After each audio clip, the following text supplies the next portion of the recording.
이어서 사회 이슈 보겠습니다. 임주혜 변호사 함께하겠습니다. 어서 오십시오. 네, 안녕하세요. 음주 뺑소니로 재판에 넘겨졌죠. 가수 김호중 씨. 오늘 결심 공판이 열렸는데 검찰이 징역 3년 6개월을 구형했어요. 음주 뺑소니 치고는 좀 구형량이 많은 겁니까?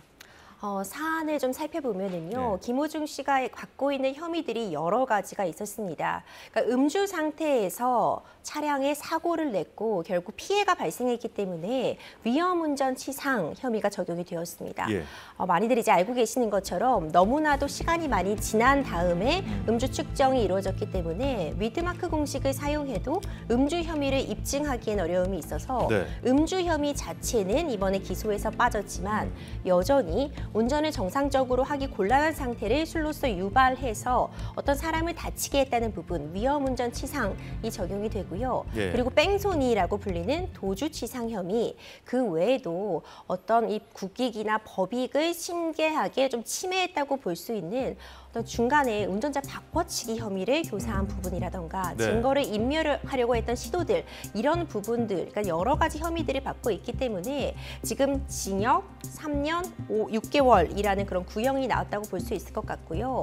사실 음주운전이 있었고 뺑소니가 있었고 그 다음 부분, 바로 이 부분에 대해서 본인이 죄를 시인하지 않고 네. 계속해서 부인을 하다가 나중에야 결국 시인할 이런 부분들, 일종의 괘씸죄가 적용될 수 있기 그렇군요. 때문에 이런 예. 부분들이 고려가 되어서 징역 3년 6개월의 형량이 구형되었다고 평가할 수 있을 것 같습니다.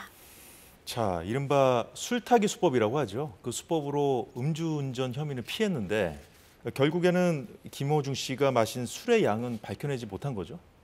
그렇죠. 이제 이 부분이 굉장히 안타깝습니다. 많은 분들이 이제 비난을 하는 근거가 되는 포인트이기도 해요. 네. 이제 일명 술타기 수법이라고 하는데, 그러니까 음주 상태였는데 그 이후에 사고 낸 시점 이후에 추가로 음주를 하게 되고, 만약 그 이후에 적발이 되어서 음주 측정을 하더라도 이것이 운전 당시에 술을 마신 것이 아니라 사고 이후에 술을 마신 것이기 때문에 혈중 네. 알코올 농도가 나와도 사고 당시 혈중 알코올 농도의 측정을 어렵게 하기 위해서 일종의 꼼수로서 횡행되어 왔고요.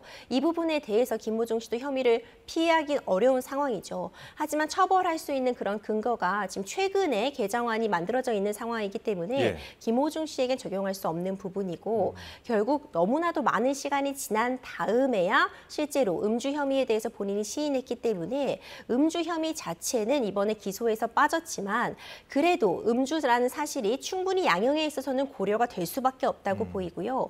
위험운전 치상이 굉장히 높은 형량으로 지금 처벌이 되고 있기 때문에 예. 이런 부분들이 가만히 된다면 음주 혐의가 빠졌더라고 하더라도 어쨌든 높은 어떤 그 법적인 책임은 물을 수 있는 상황이라고 평가할 수 있을 것 같습니다. 검찰의 징역 3년 6개월 구형, 일종의 괘씸죄가 적용된 측면이 있다고 짚어주셨었는데 왜 그런지 그 과정을 전 국민이 지켜봤었잖아요. 근데 오늘 결심 공판에서 이제 최후 진술을 했는데 김 씨가 또 선처를 호소했군요. 그렇죠. 참 안타까운 사건인 것이요. 초반에 대응이 너무나도 잘못됐습니다. 일단 음주 상태에서 차량을 운전한 것은 예. 범죄가 맞습니다. 음주운전은 결코 해서는 안 되는 부분이기 때문에 일단 1차적인 잘못이 있었는데 그 이후의 대응 방식은 너무나도 잘못이 됐습니다.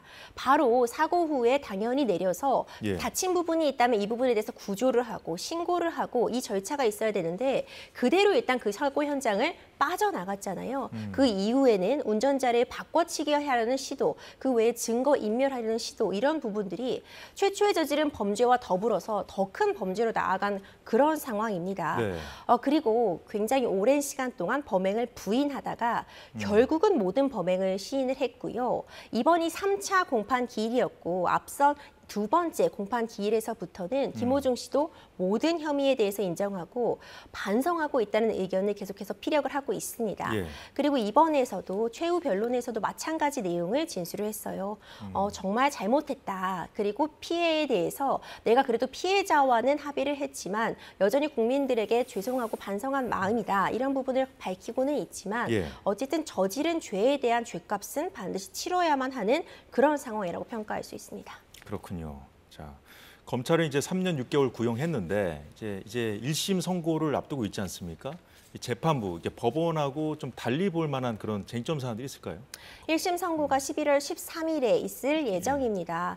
원래 통상적으로 보면은 이제 네. 검찰의 구형량보다 선고가 조금 더 낮게, 그 형량이 낮게 이루어지는 경우가 보통이다 이렇게 평가할 수 있는데 요즘 사례들을 보면 꼭 그렇지는 않습니다. 그렇군요. 구형량과 동일하게 판단이 되기도 하고 경우에 따라서는 뭐 판사의 재량에 따라 달라질 수 있는 부분이 있겠지만 이번 사안 이 구형량 사실 법조인의 관점에서 보자면 적절했다라고 평가할 수 있거든요. 물론 지금 적용되는 법 조항들 하나하나가 굉장히 중한형, 최소 양형 기준을 보더라도 징역 1년에서 6년까지 정도가 취해질 수 있는 중한형들을 담고 있는데 일단 그래도 피해자와 합의를 한 점, 어떤 피해 회복에 최선을 다하고 있는 점 이런 부분들은 충분히 감안이 될 것 같고요. 최종적인 그 선고는 재판부의 어떤 재량 그리고 재판부의 판단에 비춰봐야겠지만 이와 유사한 수준 내지는 조금 낮은 수준의 징역형이 나오지 않을까 조심스럽게 예측이 가능합니다. 오늘 또 한 가지 쟁점이 보석에 대한 신문도 함께 이루어졌어요. 2차 공판이 있었던 8월 이후에 보석 신청이 있었습니다. 김호중 씨가 원래 앓고 있던 이제 발목 쪽의 질환이 악화되어서 통증을 호소하면서 불구속 상태에서 재판을 받고 싶다고 주장을 하며 보석 신청이 있었는데 오늘 함께 신문도 있었습니다. 아마 보석이 필요한 상황인지 이런 부분에 대한 질의응답이 있었을 것 같고 이 보석에 대한 결정은 언제 내려질지 지금 아직은 미적인 상황이나 그렇군요. 이 부분도 관심 있게 지켜볼 필요성이 있을 것 같습니다. 1심 선고가 나오면 그때 또 살펴보기로 하고요. 다음 소식 보죠. 최근 전남 순천의 한 거리에서 발생한 사건입니다. 10대 여성을 흉기로 찔러서 무참히 살해한 피의자의 신상 공개 여부 결정됐나요? 네, 아직 지금 심의 중인 것으로 전해지고 있습니다. 오늘 내로 아마 경위관은 나타날 것으로 보이는데 신상공개심의위원회는 이제 7명의 위원으로 구성이 되게 되고요. 네. 이 과반수의 결정에 따라서 이제 결정이 되게 되는 건데 이 판단의 근거를 좀 살펴보면은요. 일단 범죄 혐의의 중대성. 지금 이 사건의 경우에는 결국 살인이라는 가장 중한 죄가 적용되고 있기 때문에 이 혐의의 중대성은 이미 충족이 된 것으로 보이고 어떤 범행 방식의 잔혹성이라던가 국민들의 알 권리, 공공의 이익 이런 부분들을 감안해서 공개 여부를 결정하게 되는데 이번 사안 피해 혐의도 너무나도 중했고요. 이 잔혹성이라던가 알 권리 관한 부분들이 충족이 되었다고 보이기 때문에 공개를 해야 된다 이런 목소리에 좀 더 힘을 얻고 있는 상황입니다. 그렇군요. 자, 피해자는 경찰관을 꿈꾸면서 최근에 검정고시에 합격했다고 그래요. 아버지 약을 사러 외출하다가 이제 참변을 당한 것으로 전해졌는데 피의자 박 모 씨는 범행 이유에 대해서 소주 4병을 마신 상태여서 기억이 나지 않는다 이렇게 또 얘기를 하고 있군요. 그렇죠. 구속영장 실질 심사를 받으러 들어가면서 취재진들의 질문에 이와 같이 대답을 했습니다. 이 범행 상황에 대해서는 기억이 나지 않는다고 했는데 소주 4병을 마셨다는 것은 또 본인의 입으로 이야기를 했어요.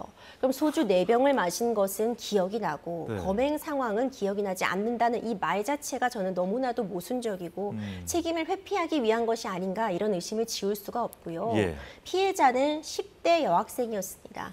한창 공부를 하고 있었고 꽃을 피우면서 앞으로 미래를 설계할 나이에 뒤에서 무차별적으로 이 공격한 이 상황 어떤 이유로든 이것은 감경 사유가 될 수는 없을 것 같고 술을 마셨다는 것은 이제 가해자 입장에서는 어찌 보자면은 일종의 뭐 주취 감경이라고 하죠. 내가 지금 의식이 없는 상태에서 저지른 범행이기 때문에 이 부분을 감안해 달라는 의도로서 이런 진술을 했을 수는 있겠으나 주취 감경이라는 것이 받아들여지지 않는 것은 법적으로도 그렇고요.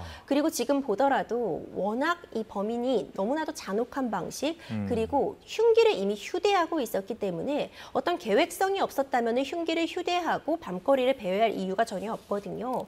오히려 가중적인 처벌의 형량을 결정함에 있어서 가중적인 요소로서 평가받을 상황이 아닌가 이런 생각이 듭니다.